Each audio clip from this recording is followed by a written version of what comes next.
One of my greatest fears about going to the dentist is that they'll find something really wrong with my teeth. It's all to do with time. If I know I can just have a quick visit, I'm happy. Whereas if I think that they're going to find something really wrong, then I know it's going to be an hour-long visit, and I find it very hard to be in that state for an hour or so. Because of the way my panic attacks work, where everything narrows down to just being my mouth, I have trouble breathing and think I'm suffocating the whole time. And if I'm in for a long period of time, then it just takes it out of me and I get exhausted by the end of it all. My greatest fear about going to the dentist is that they're going to say all my teeth are going to fall out. I'm also afraid that they're going to look at my teeth and they're going to yell at me and call me stupid or tell me that I'm lazy and that I've got bad teeth and it's all my fault. It can seem quite strange to lay people that something that's happened 10, 20, 30 years ago can still be a very difficult thing for an adult. So some of the things that can be difficult are phrases, things that have been said to them during the abuse, like you're stupid, or no one will believe you, or you're to blame. And you have to be very careful not to say those sorts of things.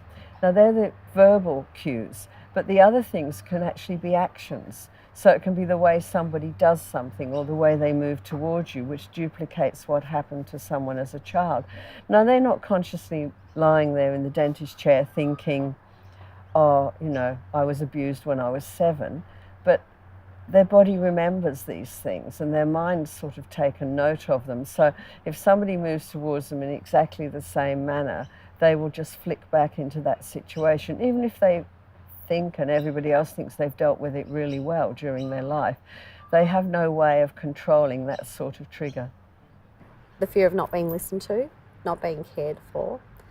The smells, I don't like the smells. Sometimes the latex, the smell of latex is not a nice smell for me. It brings back terrible flashbacks and memories of the assault, the sexual assault that I experienced.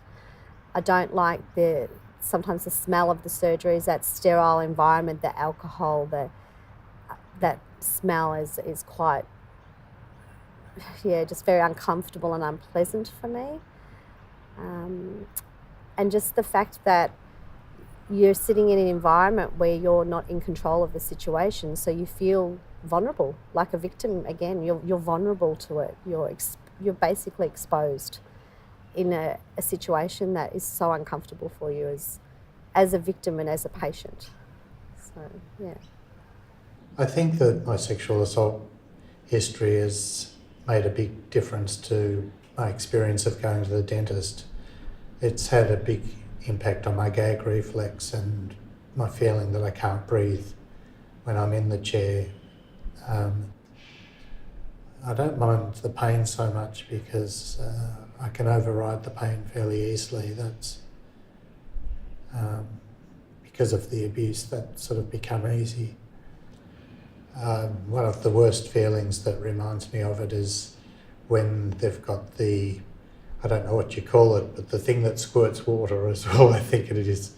Anyway, that's the worst feeling, of having that in my mouth, squirting water in my mouth, is, really difficult to take.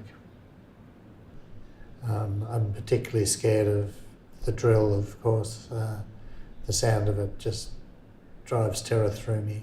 Having the dental instruments in my mouth sort of takes me back to things that have happened in the past that